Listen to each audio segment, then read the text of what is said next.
Shalom saudara-saudara yang dikasihi Tuhan Yesus Kristus. Bagaimana kabar saudara semua? Doa dan harapan saya agar saudara senantiasa dalam keadaan yang baik, sehat, dan diberkati Tuhan. Menjelang tahun yang baru, saya akan membagikan renungan firman Tuhan tentang bagaimana meninggalkan masa lalu.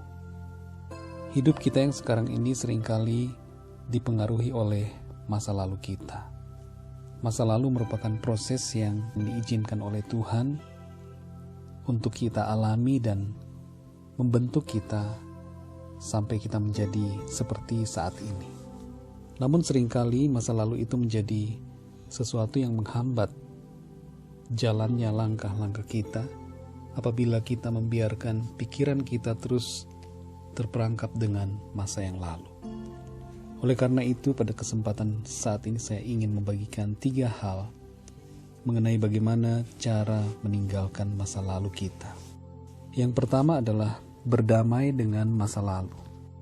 Maksudnya adalah menerima setiap pengalaman masa lalu sebagai bagian dari kehidupan kita, dan kita mengambil itu sebagai suatu pelajaran untuk langkah-langkah kita saat ini. Masa lalu yang kelam atau buruk seringkali membuat kita marah, sedih, atau kecewa. Namun jangan biarkan kita larut dalam perasaan-perasaan tersebut. Oleh karenanya ambillah sikap untuk mengampuni orang-orang yang berbuat salah kepada kita. Jangan pula larut dalam menyalahkan diri sendiri, walaupun itu mungkin akibat kesalahan saudara. Semua yang sudah terjadi biarkanlah berlalu. Yang buruk, tidak baik di masa lalu, jadikanlah pengalaman dan pelajaran untuk kemajuan kita. Ingatlah Yusuf yang dijual oleh saudara-saudaranya. Namun pengalaman yang buruk yang dialami Yusuf membuat dia naik dan dipilih menjadi salah seorang pemimpin di Mesir. Dalam Kejadian 50 ayat 20, Yusuf berkata kepada saudara-saudaranya, "Memang kamu telah mereka-rekakan yang jahat terhadap aku, tetapi Allah telah mereka-rekakannya untuk kebaikan, dengan maksud melakukan seperti yang terjadi sekarang ini, yakni memelihara hidup suatu bangsa yang besar." Yusuf tidak terpenjara oleh masa lalunya yang buruk. Dia mengampuni saudara-saudaranya. Selain masa lalu yang buruk, seringkali masa lalu yang indah juga sering membuat kita terperangkap dan tidak dapat maju. Namun kita bisa belajar dari Ayub. Ketika Ayub mengalami penderitaan, Ayub berkata, "Dengan telanjang aku keluar dari kandungan ibuku, dengan telanjang juga aku akan kembali ke dalamnya. Tuhan yang memberi, Tuhan yang mengambil, terpujilah nama Tuhan." Saudara yang dikasihi Tuhan, dari kisah Ayub kita dapat belajar bahwa sikap kita di masa sekarang ini haruslah sikap yang bersyukur. Masa lalu yang baik, yang indah, jangan dijadikan sesuatu yang membuat kita bersungut-sungut atas hari ini. Tuhanlah sumber dari segala sesuatu, dari kehidupan kita. Oleh karenanya, sikap kita haruslah senantiasa memuji, membesarkan nama Tuhan. Meninggalkan masa lalu itu perlu kita lakukan. Masa lalu yang kelam, penuh dosa, di mana saudara merasa sudah berdosa kepada Tuhan, jangan sampai membuat saudara merasa tidak layak untuk mendapat pengampunan dari Tuhan. Tuhan mau kita bertobat dan hidup dalam sukacitanya. Namun iblis berusaha untuk menggagalkan hal itu. Lawanlah iblis yang mengganggu pikiran kita dengan mengungkit-ungkit masa lalu, menuduh kita tidak layak, dan berbagai pikiran bersalah lainnya. 1 Yohanes 1 ayat 9, firman Tuhan berkata, "Jika kita mengaku dosa kita, maka Ia adalah setia dan adil, sehingga Ia akan mengampuni segala dosa kita dan menyucikan kita dari segala kejahatan." Demikian juga di dalam Yesaya pasal 1 ayat 18, firman Tuhan berkata, marilah, baiklah kita berperkara, firman Tuhan. Sekalipun dosamu merah seperti kirmisi, akan menjadi putih seperti salju. Sekalipun berwarna merah seperti kain kesumba, akan menjadi putih seperti bulu domba. Tuhan tidak lagi mengingat-ingat masa lalu kita, karena Tuhan sudah menghapus semuanya dan membuat kita menjadi ciptaan yang baru. 2 Korintus 5 ayat 17, di situ dituliskan, jadi siapa yang ada di dalam Kristus, ia adalah ciptaan baru, yang lama sudah berlalu, sesungguhnya yang baru sudah datang. Dia telah memikul dosa dan penyakit kita di atas salib. Tinggalkanlah masa lalu dan percayalah bahwa hidup saudara akan senantiasa baik bersama dengan Tuhan. Masa lalu yang buruk maupun yang indah sudah berlalu. Ucapkanlah selamat tinggal pada masa lalu dan majulah untuk menerima pengalaman yang baru bersama dengan Tuhan. Dia membuat segalanya baru. Semua kesalahan kita Dia ampuni, semua yang tidak baik Dia buat menjadi baik. Semua kekecewaan kita Dia akan gantikan dengan sukacita dan syukur. Yang kedua, saudara, bersyukurlah buat hari ini. Bertahanlah dalam proses yang saudara jalani saat ini. Jangan membandingkan keadaan hari ini dengan masa lalu hanya dengan tujuan mengatakan masa lalu itu lebih baik, yang akan menghasilkan sungut-sungut. Bila hidupmu saat ini terasa berada di titik nol, jangan kecewa. Jalanilah dengan syukur dan mulailah dari nol, saudara. Setiap masa hidup kita adalah tahapan proses yang membuat kita menjadi pribadi yang lebih baik. Ingatlah pengalaman bangsa Israel di padang gurun. Dalam kitab Keluaran pasal 14 ayat 12, di situ bangsa Israel bersungut-sungut kepada Musa. Dan sebenarnya bukan hanya kepada Musa, tetapi mereka bersungut-sungut kepada Tuhan. Bukankah ini telah kami katakan kepadamu di Mesir? Janganlah mengganggu kami dan biarlah kami bekerja pada orang Mesir. Sebab lebih baik bagi kami untuk bekerja pada orang Mesir daripada mati di padang gurun ini.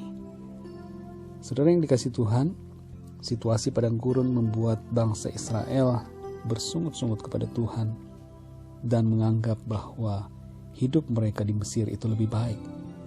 Padahal ketika mereka berada dalam perbudakan di Mesir, mereka mengeluh dan meminta pertolongan Tuhan agar mereka dibebaskan dari situasi perbudakan di Mesir itu.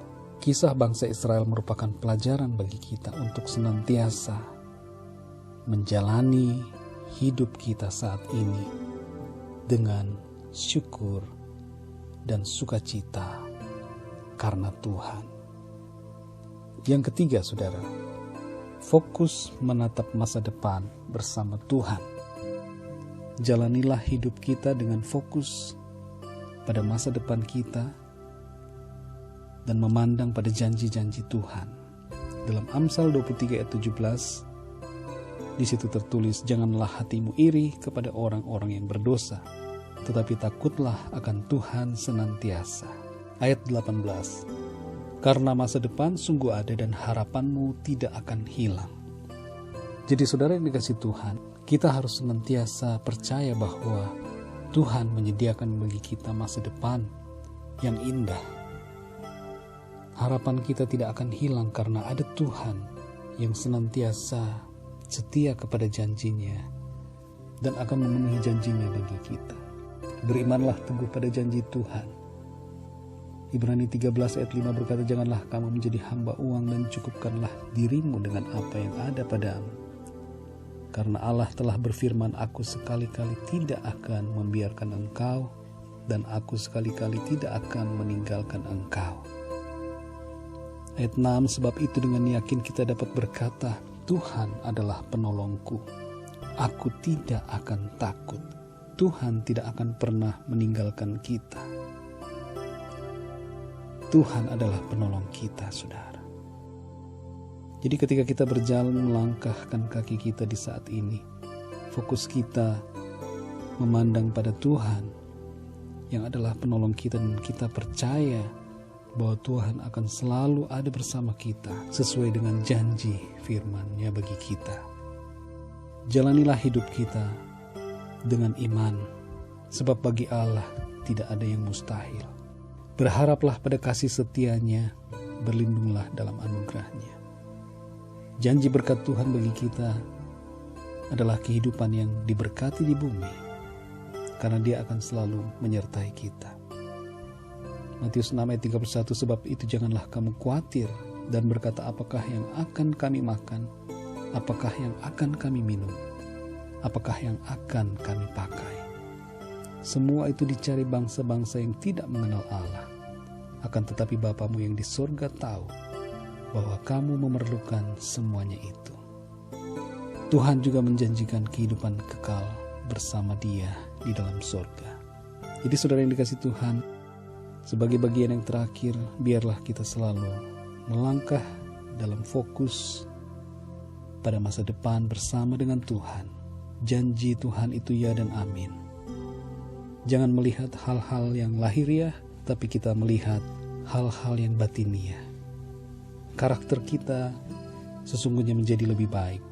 Manusia batiniah kita dibentuk ke arah kesempurnaan. Oleh karena itu bersyukurlah. Oleh karena Tuhan senantiasa ada bersama kita, tinggalkanlah masa lalu dan melangkahlah dalam sukacita, pengharapan, oleh karena janji-janji Tuhan yang Dia sediakan bagi kita. Mari kita berdoa. Bapa kami yang di sorga, terima kasih kami mengucap syukur untuk firman Tuhan yang kami dengar pada saat ini. Kami percaya bahwa Tuhan selalu ada bersama kami di masa yang lalu. Tuhan sudah menolong kami sampai pada saat ini. Ajar kami Tuhan untuk selalu berharap pada kasih setia-Mu, berlindung dalam anugerah-Mu, berjalan dalam iman kepada-Mu, fokus memandang kepada Engkau saja Tuhan. Ajar kami untuk selalu bersyukur atas hari ini. Terima kasih Tuhan untuk masa lalu sebagai bagian proses dalam kehidupan kami. Terima kasih buat pengalaman-pengalaman di masa lalu. Kami percaya Tuhan, Engkau ada bersama kami di masa yang lalu. Oleh karena itu kami bersyukur atas semua pengalaman kami yang telah kami lalui. Ampuni kami Tuhan atas segala dosa kesalahan kami di masa lalu. Sucikan kami dengan kuasa darah-Mu. Ampuni kami.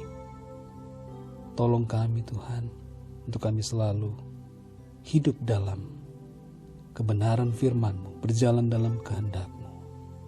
Terima kasih untuk pengampunan, terima kasih untuk menjadikan kami ciptaan yang baru di dalam Engkau. Kami berdoa Tuhan untuk setiap saudara-saudara yang mendengarkan renungan ini, agar Engkau memberkati mereka, menyertai mereka, menolong mereka untuk senantiasa hidup dalam iman kepada Tuhan. Terima kasih Tuhan. Terpujilah nama-Mu, hanya di dalam nama Tuhan Yesus Kristus kami berdoa dan mengucap syukur. Haleluya. Amin. Tuhan Yesus memberkati saudara semua dimanapun saudara berada, dan biarlah firman Tuhan menjadi kekuatan bagi kita untuk berjalan memasuki tahun yang baru bersama dengan Tuhan. Tuhan akan selalu menolong saudara, menyertai setiap langkah kita, memberkati saudara, menolong saudara, menopang saudara, menjadi kekuatan bagi kita di tahun yang baru. Tuhan Yesus memberkati. Sampai berjumpa dalam renungan berikutnya. Haleluya.